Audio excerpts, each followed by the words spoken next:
Hello, are we live? We're live. We're on. Coach Holava. I'm not even looking.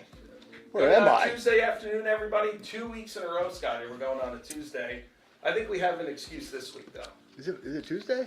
I think it is. We're on the heels of Memorial Day weekend. What a Yes, weekend. it's Tuesday. Tuesday. Good afternoon, everyone. Welcome to the 757 Lacrosse Hour. Mark Hargrave, Scott Holava, back for week 6. They still want us here. We're still going. It's week 7, I believe. Is it week 7? I think I so. thought we were doing show preparation here. We are That was not my prepared. notes. I'm not prepared. Are we counting the first one? It wasn't supposed to be counted. Absolutely. They threw me to the wolves. Yeah, no, we're counting that. Right in the public, We're coach. good. They said it was going to be a test. Then suddenly we were on there. So I know. I think it was 7 I'm now. going to start working out. Once we come back on air for next season, I'm going to be buff. I'm telling you. What do you mean?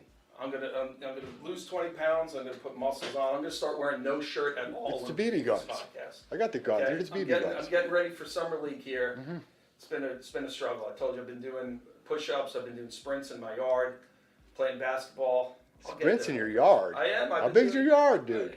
I got a long driveway, Okay. and I put it to good use. I would be counting on the cardio, though, more than anything I else. need it. I think I'm just going to play attack. And you talk about a complete player. I'm not sure how much of a complete attackman I'm going to be this summer, Coach Oliver. So you're just kind of camping in front of the goal? I think that's I'm what gonna I'm feed gonna into do. you, Play a doing all the little work? crease, get out there with some of the boys and just move off ball. That's what I do best. I'm going to see if I can make any of these young kids try to cover me. Yeah. And I'm dodging from X. Because my favorite part about playing lacrosse was making the defender, like, trip into the back of the net. Yeah. That was using that backside. It's so satisfying. Yeah. More than anything else, really. So, yeah. I'm going to try and do that this summer. Well, I'm just gonna try to survive. Am I allowed to have a water bottle in the back of the goal like the goalie, though? Yeah, As an listen. attackman? Okay. Just play nice with the goalie a little bit. I'm sure he'll. Is that fair, guys? Can I do that since I'm Yeah. old? Absolutely. I gotta Right. give a quick shout out. You got your Merchant Marine Academy shirt on again. I got my Mr. Met, which was my nickname growing up from my friends. The Mets mascot. You could probably understand why they called me Mr. Met. But this is a shirt Yankees. that was made by our local artist Sharon Shea for the Run for Reed that we do Very for my nice. son who passed away. We used to do the half marathon, but when you have Navy SEALs saying, "Hey Hargrave, we may want to cut the half." You out didn't and go share the down to back of the shirt with me. Okay. Yeah. Awesome. Yeah. Really so good. this really was my good. shirt this year that I ran in, and we raised money for Edmark Hospice, which is a great thing. And folks, we say this every week, but I feel like I'm dulling it down. But we have the best guest today on our program. We have an absolute living legend in this area, and I say that with complete and total sincerity. We are so lucky to have Coach Neil Duffy with us, whose resume is going to take me about 10 minutes to read once we get going here, but it's worth every second of it. So if you're going to tune into one podcast of ours, tune in today and learn something from an absolute legend. But before we get to Coach Duffy, we do have some teams still playing, Coach. I got to say, I'm just to quickly go back to Coach. Yeah. I'm humbled that he's here with us because I think on that first unofficial podcast, I think I shouted out to Coach. He's one of my mentors for sure. He's helped me Mine greatly. as well. Yeah. Just Mine as as a well. player, just all of it, the full spectrum of being in the game of lacrosse. But Yeah. carry on, Coach. Carry Absolutely. So yeah, we still got a couple teams playing. We got Kellum, who defeated Cox last Friday night for the regional final. Yep, And 9-5. They Yep. will move on to play the winner of Cox and Patrick Henry, who I believe is Northern Virginia, a little bit west of on. Richmond. Roanoke-ish. Yeah, Roanoke area. So the winner of that game will play Kellum for the right to go to the state championship, This which is will be correct. next Saturday, June the 8th. And we've been pretty good prognosticators, as we mentioned before, with winners and losers, right? We called I didn't bring the NSA, horse head today. Do I need it? Called Notre Dame, called NA a couple times. I'm going to say that they'll play Midlothian in that state championship, and that is a strong, solid team. Should be good. So good luck to Kellum. If you want to run down a couple stats from last week with those guys. The Cox game, really good effort by Cox. They've been closing the gap each time they play them. Just how you would probably think it would go. But 9-5 game. Kellum, you got Lyons at the dot, coach, and he wins every ball. I mean, it's hard to it's hard to score when you don't have the ball. Coach H's defensive philosophy, of course, is we just need to score one more point than them Coach to Duffy win the might game. have something to say about that. Yeah, you know, with this no shot clock high school lacrosse, you literally can just pass the ball around. If you can pass and catch pretty good, I don't like it, but for 10 minutes. Okay. Right. Yep. But yeah, Lions doing really great. I thought again, shouted out Elijah Lamb a couple weeks ago. He's a young player, unheralded kid, really tough. He's playing midi now. I think he had 3 goals maybe in the game. Schleicher, Gray, again, he's playing midi on Kellum. I'd have him at attack as a two-handed player, like we were talking about earlier, but Gray's doing fantastic too, a couple goals in the game. You know, Matty Rogers, I think he's channeling his inner Chase Yeager for the Knights. Senior player, Kieran Ald, one of the defenders going to Penn. He had a pole goal in the game. Cox pretty much shut out the Kellum attack. 1 goal for the attack, I think. Leading scorer for Kellum, I think 0 goals in 2 games, last 2 games versus Cox. So good job by Falcons doing the scout on that. Let's see, for Cox, I was impressed. Just they're trying to figure out the dot. So what do you do? So they're throwing Isaac LSM, I believe is number 11, Isaac. Sorry if I got that wrong, buddy. But never faced off before, I think, Coach said, before this game. To go against a kid like Lions, that's asking a lot. So, you know, I'm curious to ask our guest maybe how do you strategize that? You try everything, you know, but again, I thought he did a good job, especially doing something that you really haven't done before in that type of game. It's tough, you know. I thought their D played really good. I thought they back to that poll we were talking about, the clearing game earlier, right? 13 Jeff Mitchell and Mikey Collins, number 16. I thought they did a really good job too. Yeah. You know, I got to give my man Cole the attack, and your mom probably told you that I was a big jerk after the game because I like my guys to be moving around, right? And so she was busting my chops. But Cole, man, I thought you did really good job in the game, man. Way to finish in tight. Way to get the garbage. Clearing space for your other buddies, man, was really good. Really good. Liam, number 10, kind of quiet in the game, but he's been a seasoned leader for them on attack. And then, you know, I mean, the Honey Badger dudes, Luke Rhodes at the midfield, doing the dirty work. He's up and down the field. I love those guys playing that full field like that. Really good. Jake Carnell was really poised on attack for them. Yeah, known Jake for a long time. Did a good great job. Family, good kid. Trying to control that offense. And, you know, that's, I mean. Again, look, it's tough for Cox now, okay? This reminds me of my first year going to Catholic, you know, getting our fannies beat 3 times by Norfolk Academy. It's tough. You know, I'm hoping they can go win that game against Patrick Henry and come back. It's tough to face the team 3 times. I mean, it's demoralizing when you're going out there, you're giving a great effort like they did, bringing the score closer and then having to go, man, we got to play these guys again. Well, right? But that's fortitude, that's hard work, that's some of this stuff that we talk about that's off the field more important than what's on the field. You're going to have to face that in life. I mean, it doesn't get any easier. Kellum, the difference really, to me, is Kellum's 30 deep. Yes. They can roll out second line, third line. They got guys sitting on the bench that, to me, in my opinion, should be playing, or they don't play. You know, but again, they're going to be starting on other teams in this. But whoever they roll out, it's tough. Like I said, Cox did a good job taking away the attack. Yeah. Pick your poison. You know, then you're getting beat by the middies running by you. So, well, you have a good in high school, especially, and again, Coach Duff can give his opinion on this, but you got a great face-off guy and a great goalie. You can win yourself some games. You can win yourself a championship. Pass and catch the ball effectively. Yeah, you can pass and catch, and you got those two guys that are doing their job at the X and in goal. You can go pretty far, and it's such a specialized game now that this is just what it's become, and it's a great game. It's getting better and better, but you know, this is what lacrosse has become. So, anything else going on locally? I know we got one girls team as well that's heading to a state matchup. Yep, Ocean Lakes beat Bayside Friday night as well. I think that was a 14-5 win for Ocean Lakes. Coach Logan's doing a great job with those girls. I don't have their first round matchup. We'll look that up here when we go offline. Well, here's the thing I got to complain about a little bit. And this is nothing against Kellum or anybody. It's more towards the state, right? I mean, those guys at Kellum got to sit around for a week now. How do you not have a game? Yeah, what we say, Tuesday they play? Yeah, they'll play next Tuesday. How do you not have a game in between?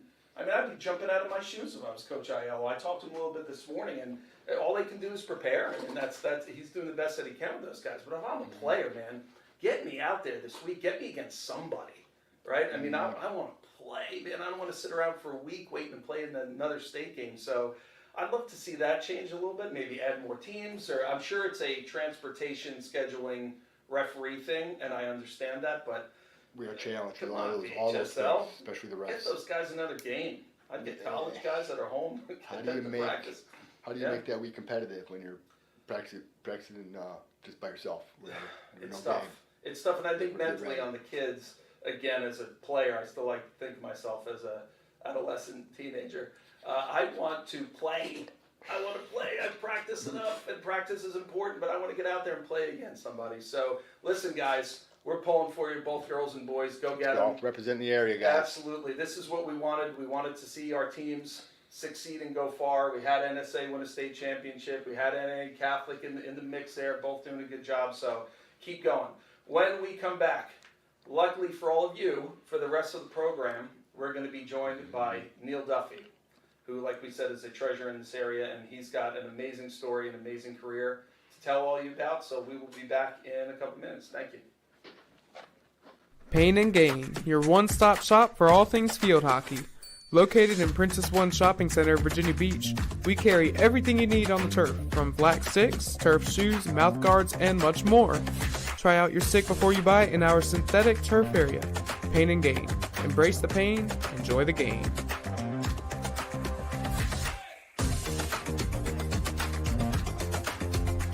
Get ready for a season of thrills and excitement. Virginia Beach United invites you to experience the adrenaline of USL League 2 Pro Soccer.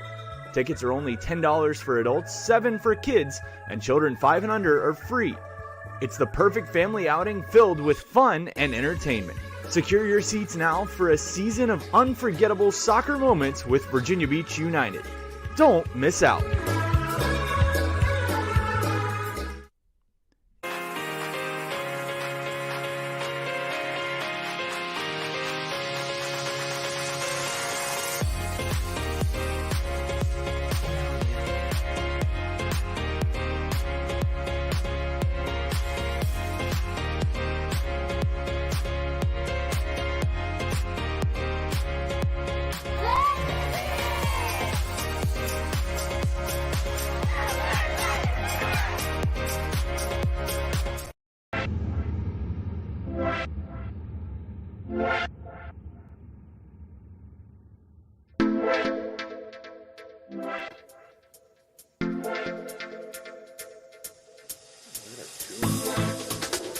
Cartoons. Welcome back, everybody.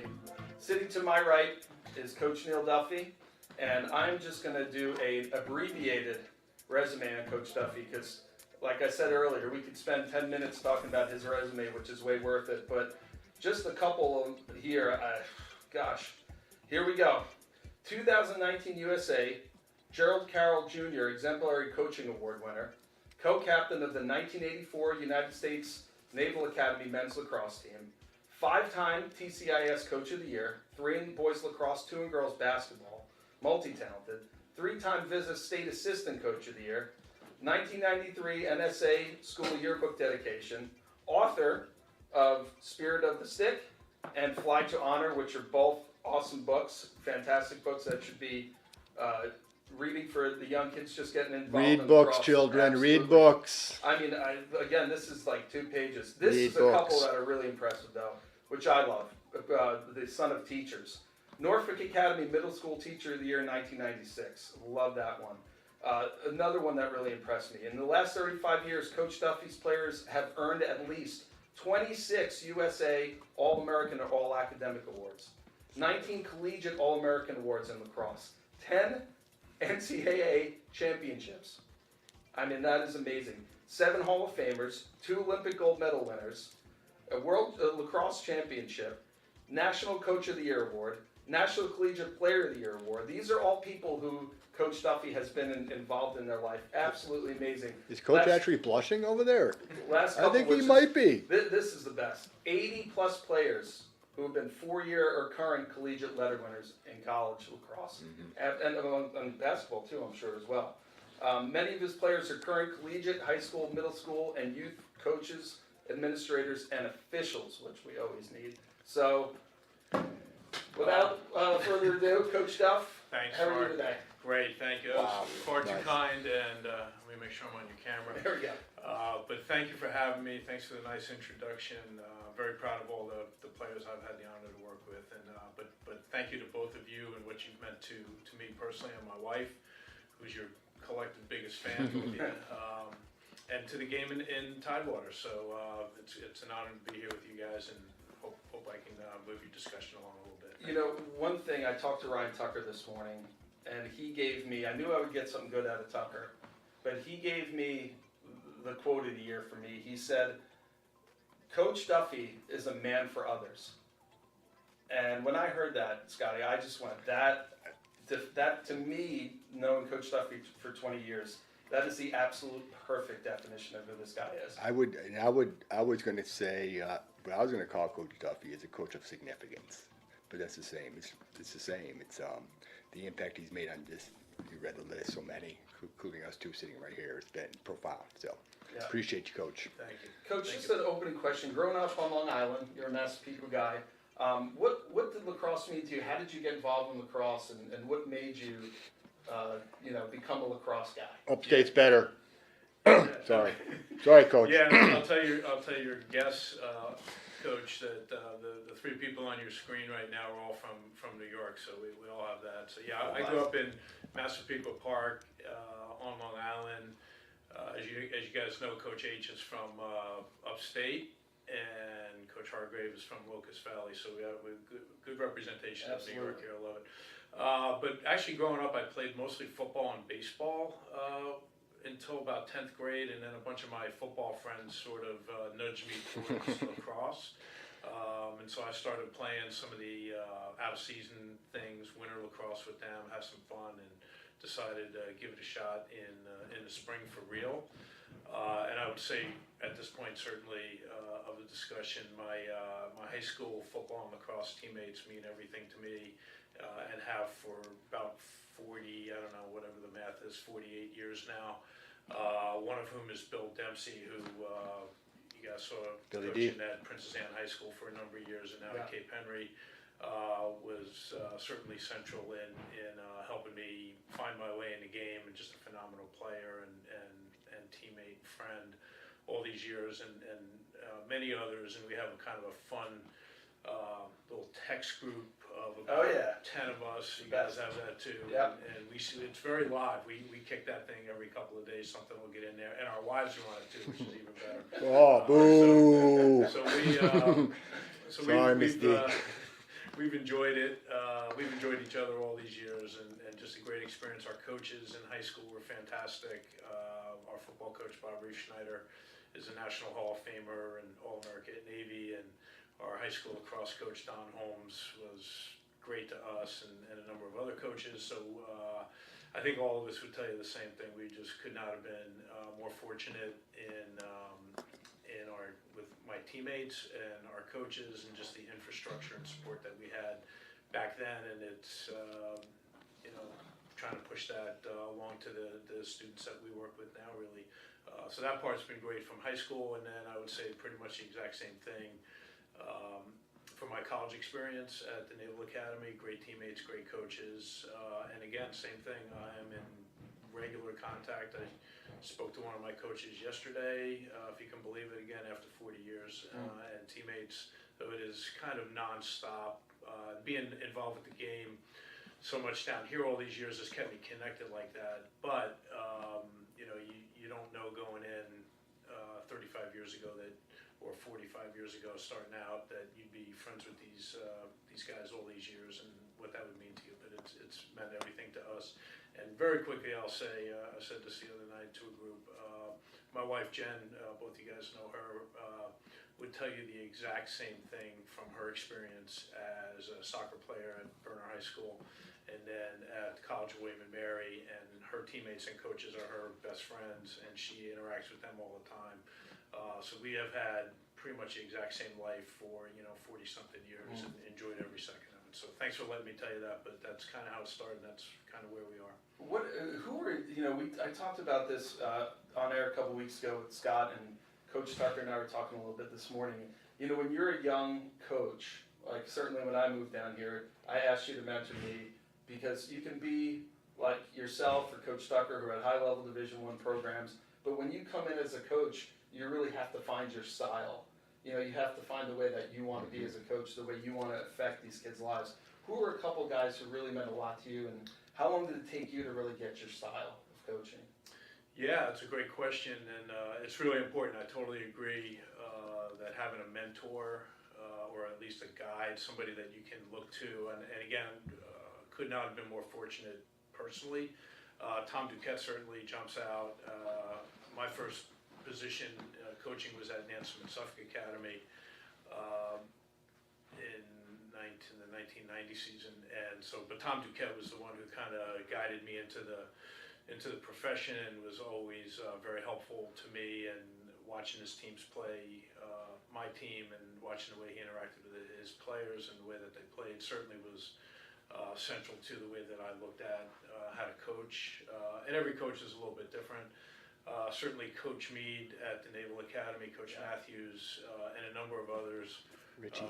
Coach Mead has been unbelievably good to me all these years, and he's the one I spoke to yesterday that I mentioned a minute ago. So, and then the people that I get to work with, Coach Bly at Nansemond Suffolk was one of my assistant coaches, Trent Bly. Yep.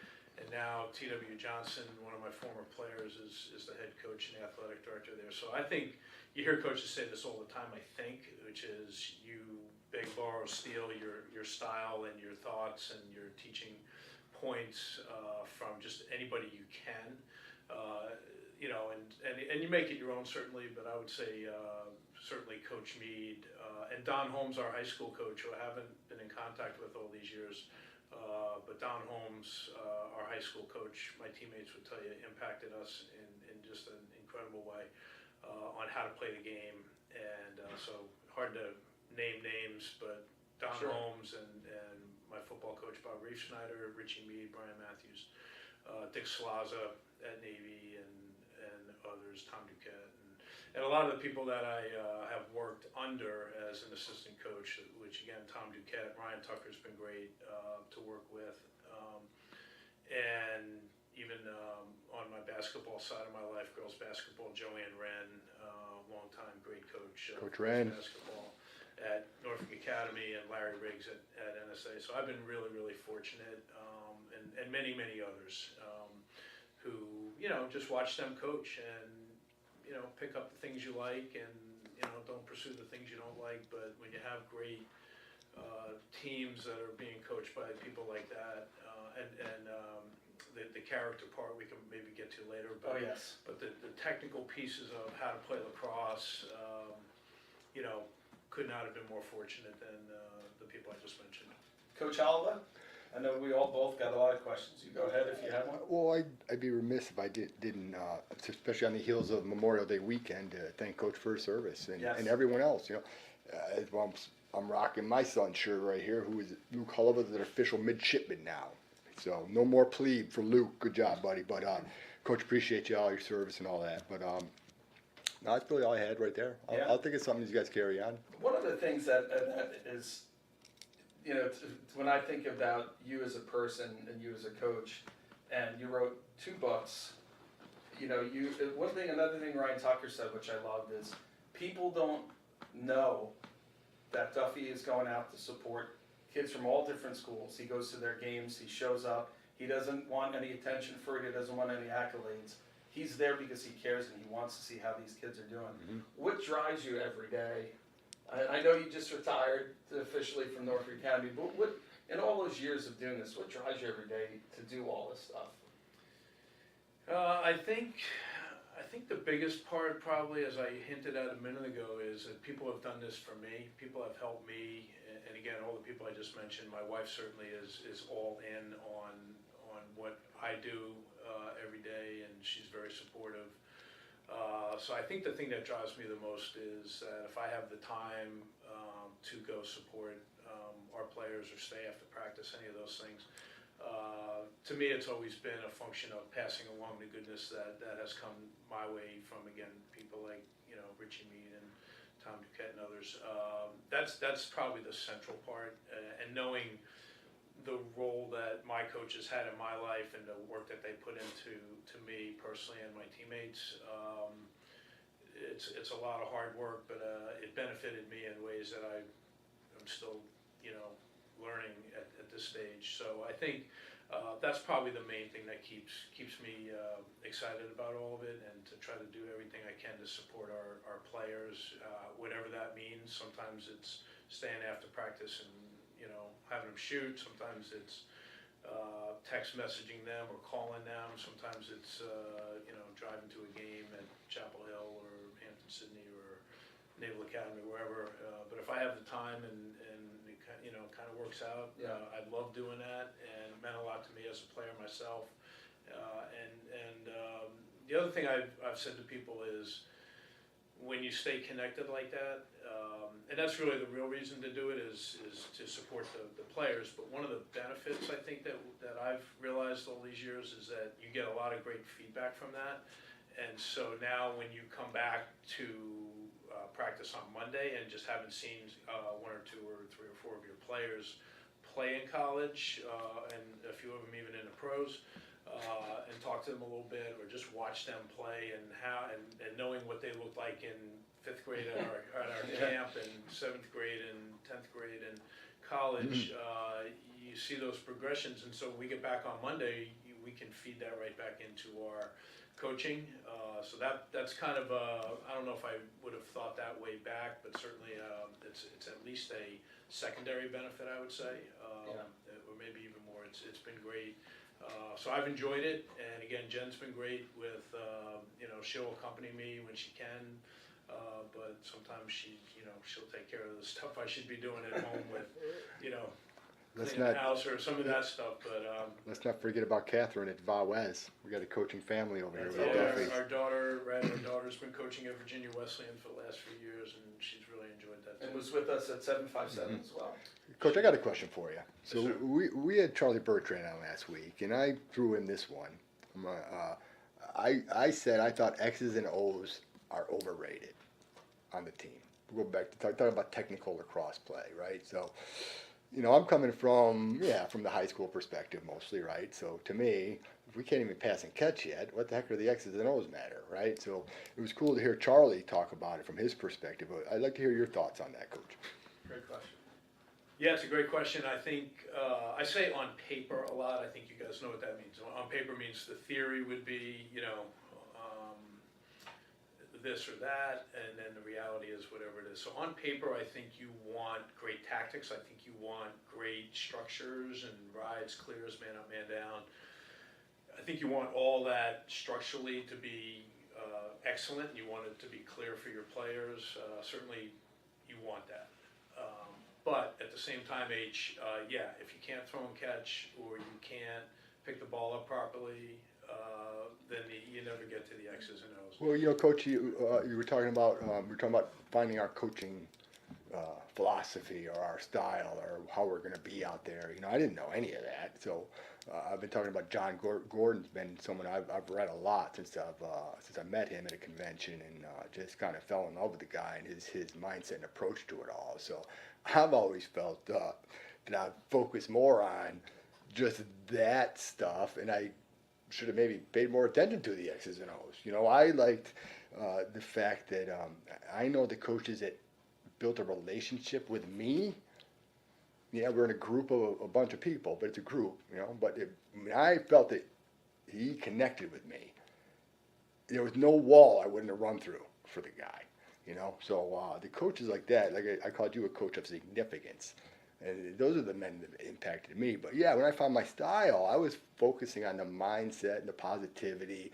And honestly, I felt like almost like we're big, tough lacrosse guys, and we can't be positive or whatever that meant. You know what I mean? And I'm older. I come from, we come from back in. We used to print stuff out in Look at paper. those helmets. The shorts are going back. They like short now. I gotta go this way. We got 1985 right here. Okay, Yeah. so, but I think that's hard sometimes. I don't know if the two of you would agree. Sometimes, you want, first of all, your point is excellent, Scott, because I have always found also as a player and as a coach to truly try to connect with the kids and get them to buy in, not only what we're doing X's and O's on the field, but that we're here and that we care about you, are always the guys that affected me the most. And the feedback that I got most as a coach was the connection was the best. And that's hard sometimes, though, because you don't want to be too light on them, right? You don't want to let them think they can get away with anything. But at the same time, these kids need mentors. Like Coach Duffy, they need kids, who they are going to believe care about them. So it's a tough balance sometimes. I found, because I'd never cared about the scoreboard. I still don't. To me, it's not about the outcome of the game. Because, again, we've talked about this for 6 weeks probably. But when we're talking about that positivity and that culture of the group, when that is really good, I mean, you just win more. You just do. It just takes care of itself because no one really cares who does what. Yeah. No one cares who scores, who did this, who did that. They do whatever it takes to help the team win the game.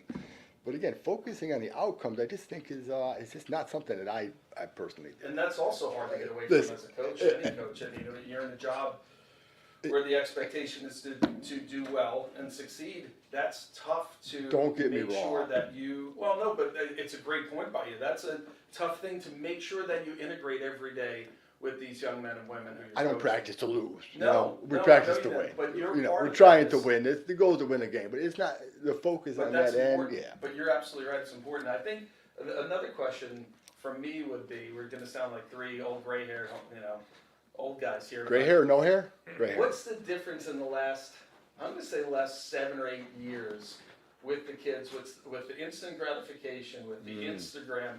I don't want to make that play on defense behind the goal like Scott talked about before we got on air, as he used to love the X position to try to get that defender to trip over the back of the goal with a nice split dodge or stutter step.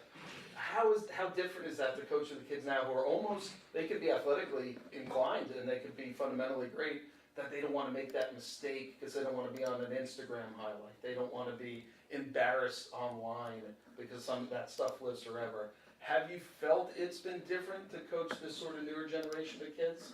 Or is it basically been the same? I totally understand your point. I would say I haven't felt it directly, but I totally understand where you're going with that. I think we coach the kids where they are. That would be my take on it, and teach them how to play the game as well as you can. I like how you phrase that, Coach. Yeah. And coach them where they are, and give them the skills, and and as H was just saying, if you get them to buy in and you get them excited and you're positive with them, they will be positive back. I think, and again, this is all on paper. The reality is it's really hard sometimes to work through a tough loss or a failure on the field, or you lose a face-off in overtime. Those kinds of things are legitimate challenges. But I think on the macro scale, over a season or seasons, when you have players for 2, 3, 4 years sometimes, you have that relationship, and they're going to trust you and you're going to trust them. So I think you coach them where they are. Again, I haven't hit a point of, wow, the Instagram generation or any of that yet. But I do understand that is in play. But I think fundamentally, if you teach the players to play well and to buy into the team concepts, that usually drives it. Great answer. All right, we're going to take a quick break and come back with Coach Duff. We got a lot more to talk about.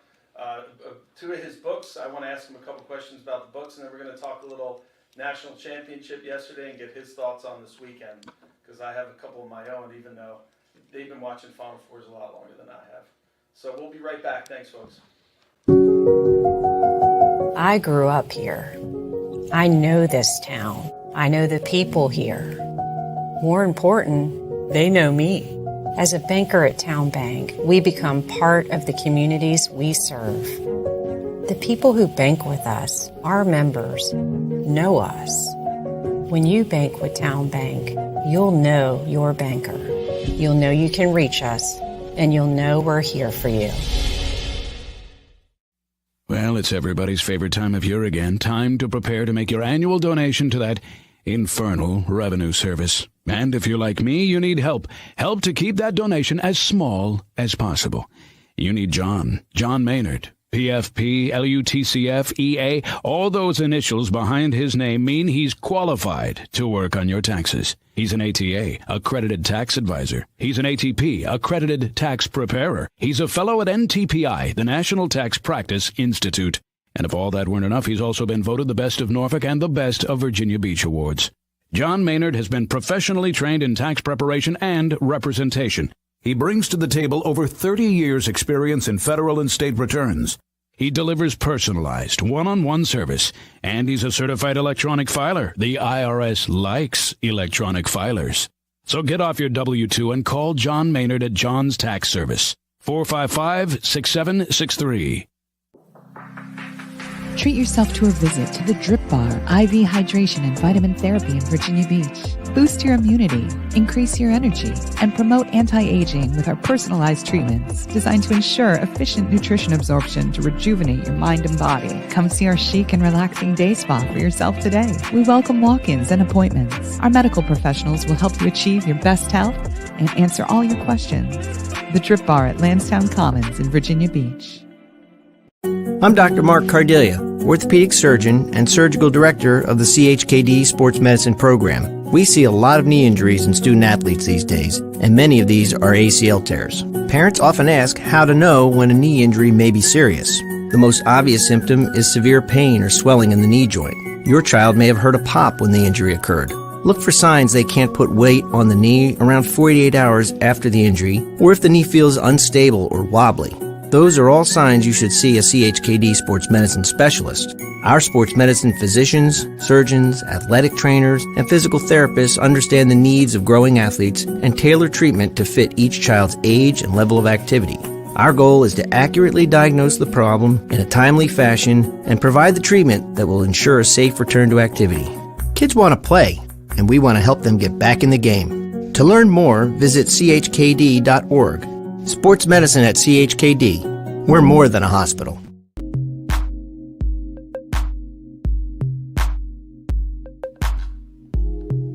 All right, welcome back, everybody. We're gonna stick a couple more minutes because we were just talking. We almost talked over ourselves here through the intro about defense. So Coach Duffy is a lacrosse coach, but specialized in defense for a long time. We heard about the amount of players that he has sent and coached and are now doing great things as coaches and players. My question to you, Coach Duff, is the change in defensemen. And again, we're not knocking any of you older guys our age that played D, and it's not taking away anything from what the old defensemen, a guy like Dave Petramala, Rick Beardsley, those guys were head and heels above anybody else. But sort of the change in the philosophy, I think maybe at youth, where now you're seeing UVA and these teams recruit 6'6" guys that can run a 4.40 that, as you just said, I'm stealing your line, there's no place on the field where they can't go. They're not going to the box line, giving it to the goalie. Or The LSA, the long stick attackman. And coming back and saying, okay, I'm going to do my job and get back on my attackman. What has that change been like, seeing these guys defensively, where you might put the best athletes at youth on attack or midfield, to see the change now, and these guys just doing incredible things with long poles. It's amazing. Yeah, I totally agree, Coach. And I personally love it. As you said, most of my time was on the defensive end of the field, and this would have been back in the 80s. And like you said, if we crossed the midline with the ball, usually we got rid of it as quickly as possible. But for me personally, I just love to watch long sticks, going to the goal and give and go and shooting. And I would say just in general, I think most people of my generation would say that just athletically, the game is at a higher level now. The stick work is, when you watch PLL, those guys are just incredibly skilled and incredibly Physical athletic, special. strong. They take care of their nutrition. They all that. They have never been fitter. They've never been stronger, faster, tougher. So it translates to every position on the field now, I think, where, poles can, like you said, they can go anywhere on the field. They can, and I think the coaches too, there's a coaching part of that probably where, again, back in, a period there where, if a long stick would have taken a bad shot, their coach will give them a hard time about stuff like that. But I think most coaches now, again, coach them where they are. If they're good players and they're working hard and trying to make the right play, and a long stick misses a shot or, loses the ball, that kind of thing. I think good coaches will coach through that and be okay with it. So you don't want to take that away from long stick. So I think most coaches do a very good job with that these days and letting the guys play. If they're that athletic and trying that hard, let them go. And even how about now again, not knocking the older pulls, but now these guys, if you had a close defenseman, take a fast break, right, clear over and try to create a fast break, whether he missed a shot or passed the ball and it was an errant pass and it was a turnover, you have to worry sometimes that those guys are not going to be able to get back in the hole. So now you're creating transition for the other team where you say, hey, stay put, we'll let our middies handle this. Now these guys are flying where they can get back and they can stop a transition or at least give their defenseman a second or two to get back in the hole and stop a clear fast break. It's phenomenal. Totally. I personally love it. I love it. I think when we can, to those guys that are doing other stuff like that, when we as coaches remove that fear of failure from them and not bust their chops when they, whatever, turn it over, whatever happens, whatever negative play happens, it just builds a stronger team. Absolutely. Guys can do everything out there. I know you are a teacher and always will be. Talk a little bit about writing these two books. What was that like for you? Where did that come from, and what was that process How do I get published, Coach? Yeah, thanks for asking, Mark.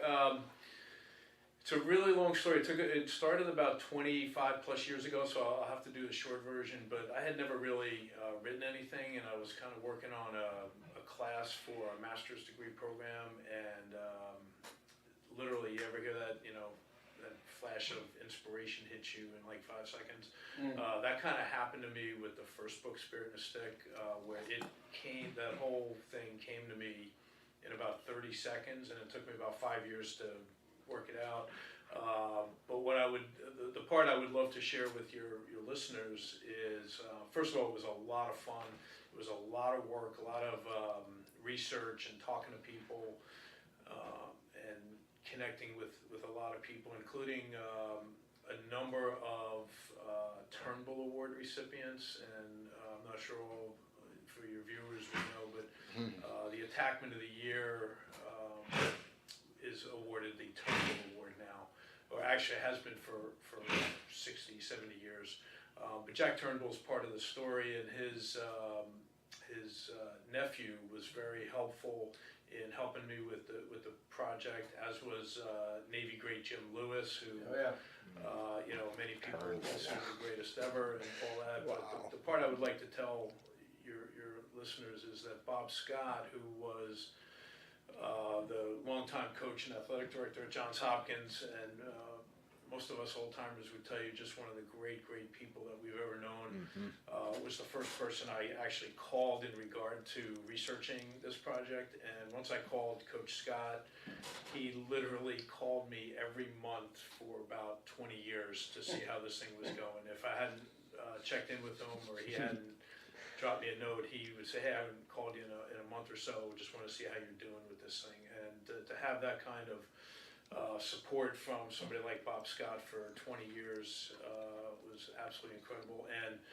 that getting back to one of your earlier questions about what kind of motivates us getting out of bed every day and things like that, or why we do what we do, and to know that Bob Scott and Jim Lewis and Bruce Turnbull and Dom Starja was very helpful, and a number of other people. Tom Duquette certainly helped, but to have that support from some of the literally all-time great players and coaches and administrators of the game on a monthly basis. Anytime my little joke was, anytime I got tired or ran out of money on this thing or time, I would just keep going, because I valued that support from Bob Scott and others to keep it going. And then once I published it, hearing back from hundreds and hundreds of people, including again one just last night, I think I got an email from somebody about it. So it's still, it's been kind of quiet because I published them a long time ago, but I still do get some hits on it once in a while, and it's been a joy that I never saw coming. And but again, just trying to pass along the goodness of the people I just mentioned, and got a lot out of it personally in terms of learning about the game and the history and the great people. So, but thanks thanks for asking if I can keep going all day about either one. Well, I'm of going to put you on the spot here a little bit. This is tough, and I got to ask you that. It's not that tough. It's going to be a hard one for you, though. This is not easy. And name me the three to five greatest players that you've ever seen play. Ooh, that's tough. 3 to 5 greatest players that I've ever seen Coach, play. you can coach and play against them. Give me. Line mates? Yeah, well, Yeah, we're gonna be. He knows too many people that get in trouble, but I got to ask it. We're gonna be in a lot of trouble, so I'm gonna apologize ahead of time. I told him the answers beforehand of who to say. No, oh man, it's impossible. But well, I would do the part that most people kind of say historically: Jim Brown, Jim Lewis, Manhasset High School. Jim Brown. The Gate brothers, Syracuse, certainly. Orangeman, Orange. Now. My own teammates at the Naval Academy, Sid Abernathy and Mike McLaughlin were first team All-America my plebe year, which is breathtaking and just great guys. Glenn Miles was a little bit behind me. He's in the Hall of Fame, Team USA, and just hundreds of great players. So I would say, and I'll say my good friend Scott Garham, he'll get a good hit off of that one. Ed Burner High School was a 3-time All-American Virginia, and we're a little biased on him because we love him and he's just such a great guy and a great player. So, we're going to be in a lot of trouble here if I keep going. But what those guys could have done with the equipment today, kids. Ooh, boy. What they could have done with the pockets and the sticks and not the getting wet and gloves. taking a week to fix after rain practice. And We didn't equipment have this. gloves that were they got soggy. You were done for a week. You had to have mom put them in the dryer. But I hate to put you on the spot there, but you've played against, coached against, played with so many great guys, and you mentioned some guys that transformed the game, and that's what I like to look at too. A guy who's the Powells. I think obviously being a little bit younger, but the Powells, even a guy like Mikey Powell transformed the game. Sure. To me, with the stuff he was doing back in college. All the great. We got Mikey in here. We might have Mikey. You had different categories. We played this game on the bus once in a while with our coaches, just killing an hour. Yeah. But just the players that you've coached, Chaz Woodson and Drew McKnight and Eric Martin, and again, not to slight any of our other players, Tom Osted. Eric Martin. That guy was scary. Eric So Martin. we've been I very don't want any fortunate. piece of that guy. Most was scary too.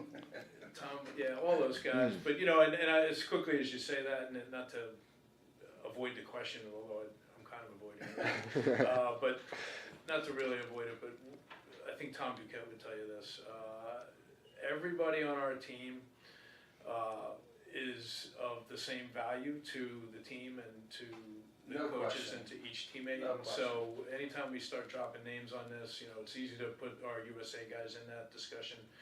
Chase Yeager's going to be he got picked up by the Redwoods this week. So from UVA. So we have a bunch of guys who fit in that category of all-time greats and 3- and 4-time All-America. And we love those guys. We're really proud of them. But we're also really proud of the guys who H, you were talking about it earlier, the guys that just get the job done and aren't, on Team USA and all that. So that they mean a lot to us. That's a culture. That's a culture thing, Coach. Speaking That's why of it's so getting important the to job me. done with Yeager's doing it in the last weekend, but can you guys remember? I mean, I've been watching. I figured out before the podcast. I've been watching Final Fours for 36 years. Do you ever remember that much of a lopsided game in the championship? I mean, that was, kind again, of boring. we talked a little bit the last couple of weeks about how Notre Dame, but to give them credit, I agree with you. And when my wife who's newer to lacrosse, and, my son's been playing, said, man, this is sort of a boring game for her to say that. She loves lacrosse. But to talk about just Notre Dame turning it and losing to Georgetown early on, and then just absolutely flooring it out. Now listen, don't get me wrong. I mean, The whichever Kavanaugh that was that did his crazy Yeah. twister BTB, it was a laser beam. That thing was probably going 70 miles an hour into the Against great corner, goalies. underhand. Best kids in the world playing high school. Man, lacrosse. but you know what? The highlight to me, being a parent, was watching Mrs. Kavanaugh get the old press in the game. Yeah. How cool Oh, how great is that? Yeah. But I don't remember such a lopsided championship. No, Yeah. that was very unusual, but Notre Dame was right on the money. Listen, Coach, I mean, Yeah. we called it. We called it 7 weeks ago, or Yeah. 6 weeks ago. Which was it, man? Yeah, I mean- think you're right. I think it's 7. I left the horse at home. Yeah. The race is done. Yeah. It's done. Couple more for you here. Just a couple takeaways. We asked this to all of our guests. A couple things in life off of the field that lacrosse has meant to you. What sticks with you about the game that you put in as a teacher, as a dad? His son's going to Notre Dame, by the way, for a graduate program. Is that correct? Mm-hmm. Absolutely. What things as a parent, as a husband, as a teacher, what has lacrosse taught you? Yeah. Oh, I love this question. I want to answer this that's one a too, good one. Coach. I'll try not to dodge Actually, this one too. I got this locked in already. No, people have asked me that kind of question before, and I think, and I would trace it back quickly because I had this question about 5 years ago. Tom Calabrese, I should have mentioned him earlier, who was one of my teammates at the Naval Academy. We spoke to the Navy lacrosse team after their pregame dinner, like I said, about 5 years ago. And the prompt was to talk to the team about, what does Navy lacrosse mean to you? But you can fill in your lacrosse experience or my experience in coaching. And the short answer that we gave those midshipmen that night was everything. So, what is lacrosse meant to you? That's Or a what fair is, answer. Yeah. And Tom was a career submarine officer, and to have his perspective shared with those midshipmen on the team was just incredible for me to listen to that. And then my perspective was, 30 years at that point of coaching. And again, being pretty interactive with the program and the coaches and some of the players over the years, but to listen to Tom talk about what Navy lacrosse meant to him out in the fleet and all that. So the short answer is everything. It's meant everything. We said earlier that our closest friends, your closest friends, H's closest friends all these years have been your high school teammates from 2 group texts on this lacrosse. thing right here. And, About 12 and 13 football, guys each. soccer. So all those relationships and H mentioned this earlier, relationships, it's meant everything to us, and to have Jen and our children all in with the whole thing has just been incredible. So I've been really, really fortunate in that regard. So short answer is everything. Coach, I'm gonna segue right into what I have, 'cause that's perfect.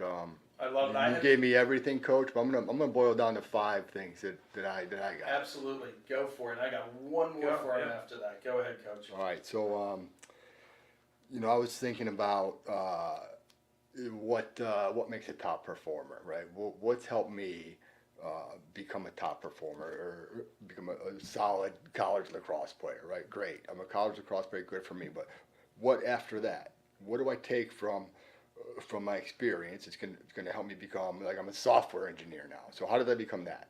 But I got basically five or six bullets here that I really that are important to me as a person to keep developing in myself, but as a father, for sure, to develop in my children, and then as a coach to share with all the guys, because I think these are incredible things that just help me for sure, and they can help everybody. But the grit and the resilience is huge, just because this is life. It's up and down and peaks and valleys. So how you gonna keep going? You got to be gritty. It's hard. The ability to see something and lock it in to the end, to the conclusion, finishing what you start, if you will. Honestly, the boldness of doing something new you maybe never done before, and not caring if you're sucky, because you're probably going to be sucky at new stuff, but embracing that suckiness and moving forward through it, for sure. And just, I love these 2 men sitting across from me right now, but if I'm relying on them to motivate me all the time, that's probably not going to be enough. I need to be intrinsically motivated. I need to look at the guy in the mirror and motivate him himself. And then, really, to me, we were speaking about that, about the teams, that relationship piece to me. And again, I'm not perfect. I'm only human. It doesn't work with everybody. I'm not best friends with every single person I meet. You know, I'd love to be, but it's just not reality. But it's just a connection. You know, treating, you know, my teammates, we throw around family, you know, but really treating them like family and that connection. Really, that's, I boiled it down to those, you know, that help me just perform and, you know, do it again tomorrow, you know, and the next those day. are so important again because it's so easy as a kid, especially as a kid, not that we don't do it as adults, but it's so easy as a kid to just focus on, am I playing well for my high school team? Am I playing well in practice for my club team? Do people think I'm good? Do people respect me as a player? And that stuff is part of it.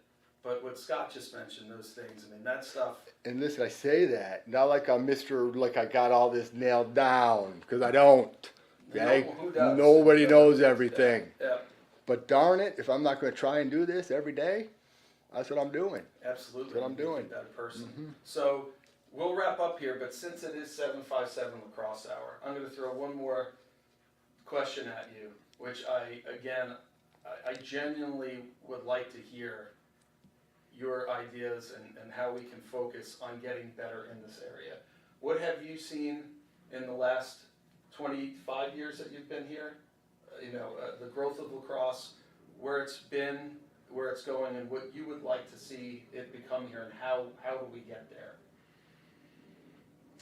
These are really good questions. 35 years, Mark. Holy cow. Sorry. First of all, I think the fact that, well, we've seen the youth league go from nothing to VHSL really is what happened. One of the founders of HRLX. That was a long time ago. It took probably longer than we expected or hoped. I think the key, and this will sound a little bit like USA Lacrosse probably, but the key to good play on the field is coaching and officiating. We need officials really badly. And the infrastructure to make it all work, fields and administrators and things like that. Fields. Those are things that you don't think about very much going into it. All the administrative parts of this, it's really, really challenging. Being a coach for all these years, I think my bias now is certainly on the coaching side, and I would love to see the coaching part continue to be a big emphasis locally here.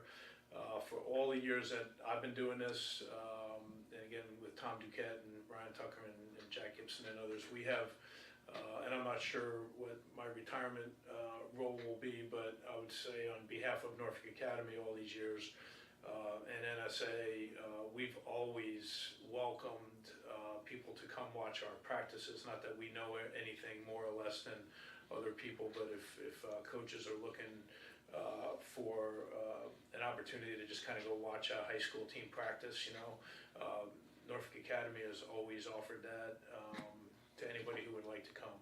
And I'm happy to continue on in that capacity. I'd be happy to watch teams, practice and play and as best I can and offer some thoughts. I think coaching is really central to it, and anything we can do to help that, and to have players come. We kind of talked about this a little bit a few minutes ago, where it'd be great if we can get some of our kids back, across the board, from all the schools, all the I do see that happening, Coach. They are coming back. They're coming back to help. It's awesome to see. It's great. And so they know what their experience was in the rec leagues here, through the high school and then beyond. And when they cycle back, they have those inherently good reference points, I think, and can help. So anything you guys can do or we can do, or I can Coach, do. I'm gonna riff off of your offer to watch practice, because I was talking to Coach Woodson from Hampton this morning, and he was asking him about the interest that maybe the newer teams might have, or any team, of having a kind of maybe a January or a winter team camp where the team could go to Hampton and kind of be coached by a Division I college coach. Again, I think that again, it's stuff that it's free. You just have to go, and it's going to be amazing. You have so much knowledge right there. and you get everyone at once. So anyway, he's just if you're listening today and you think that's something that that you guys would be interested in, players, tell your coach, okay? And you can find us on the website. We're easy to find, so hit us up, and then we'll connect you guys, all right? Yeah. What else do I have for that? For this another event would be to talk about the ECSE and the potential Sand Sixes in August. They're talking about, look for that. It's another good thing to go play and do something a little different in lacrosse. But back to building your friendships with your teammates. Go as your team, go play together, do something different. It's really fun.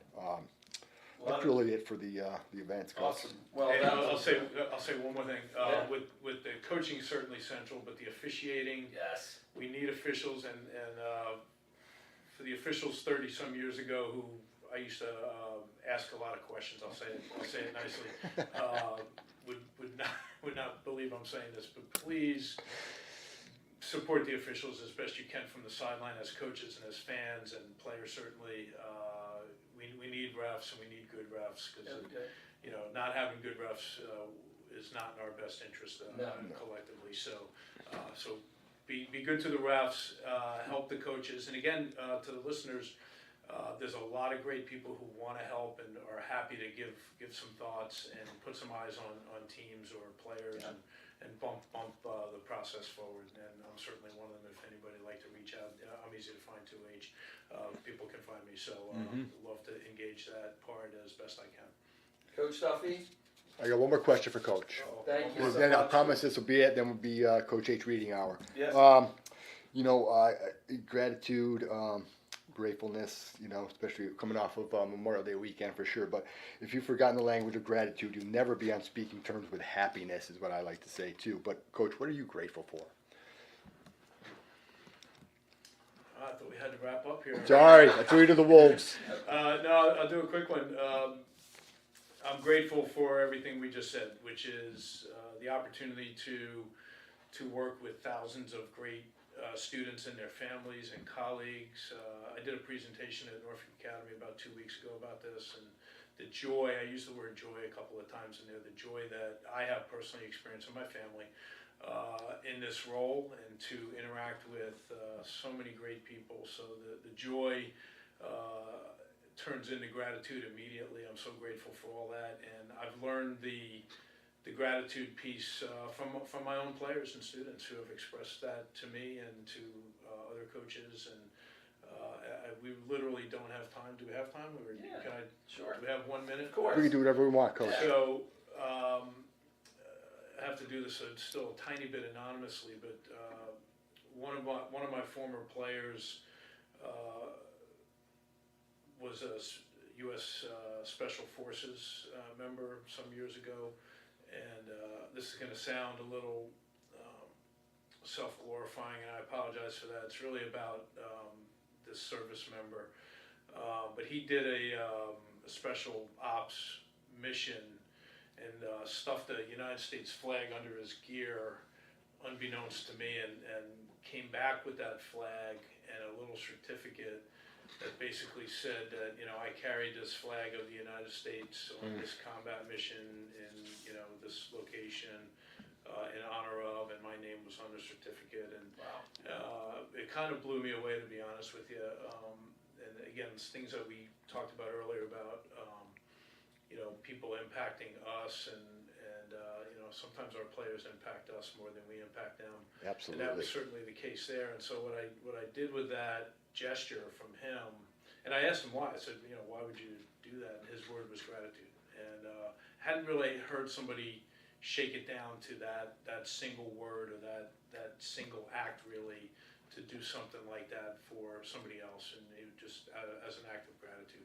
And so what we've done with that gesture, I call it, is we've kind of turned it into different events. My girls basketball team's been doing it for about 15 years now, where they call it Someone Special, where they get to, the players get to invite a special guest to a designated game.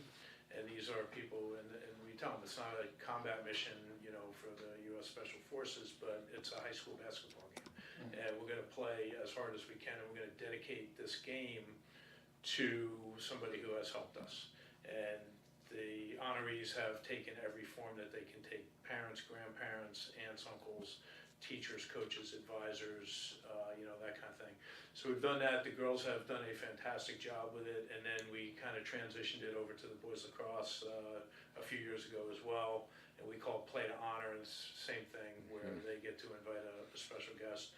And we've and the guy who started this, and he always doesn't like me to mention his name, so I won't, but he was at the game, and I told him at the time that his gesture, his act of gratitude has turned into making 200 or 300 people really, really happy. So try to imagine, again, and your listeners, try to imagine being invited by some high school girl or boy to be your special guest for that purpose. I got chills we have thinking these about little it. Love certificates it. we give them, and it's been just incredible. So H started with gratitude, and I can go all day on that. I knew it'd be good. That's why I put it on my list here, Coach. But again, thanks for asking. I said coach of significance, and that's exactly what you are, Coach. You've impacted so many. It's really impressive and awesome, and I'm grateful to the game for making our paths cross for sure. Thank you. Right back at you, bro. Yeah. Thank you. So You gonna take us out? we ready? All right. The tradition we started, Coach H poetry reading. He'll try to read it without crying and stuttering and stammering, and we'll see. I'm probably gonna cry in this one. So I like to say, for all you lax nerds out there, you've heard me say this before, if a human can do it, you can do it. So in that spirit, here we go. It couldn't be done, by Edgar Albert Guest. Somebody said that it couldn't be done, but he with a chuckle replied that maybe it couldn't, but he would be one who wouldn't say so till he tried. So he buckled right in with a trace of a grin on his face. If he worried he hit it, he started to sing as he tackled the thing that couldn't be done, and he did it. Somebody scoffed, "Oh, you'll never do that. At least no one ever has done it." But he took off his coat and he took off his hat, and the first thing we knew, he'd begun it. With a lift of his chin and a bit of a grin, without any doubting or quit it, he started to sing as he tackled the thing that couldn't be done, and he did it. There are thousands to tell you it cannot be done. There are thousands to prophecy failure. There are thousands to point out to you one by one the dangers that wait to assail you. But just buckle in with a bit of a grin. Just take off your coat and go to it. Just start to sing as you tackle the thing that cannot be done, and you'll do it. Love that. There you go. What a great show. We'll close it out. Thank with you, that. everybody, for tuning in, and thank you to Coach Duffy. Reading of the week. Pick up a book. Read books. What an honor. The Stoics are great. I love reading this one. Thank you. What an honor to be here. Thank you. Thanks, Coach. Love you. Thank you. Appreciate you very much. Over now. Over and out. Peace. Make it a great week, All right, everybody. Bill Walton.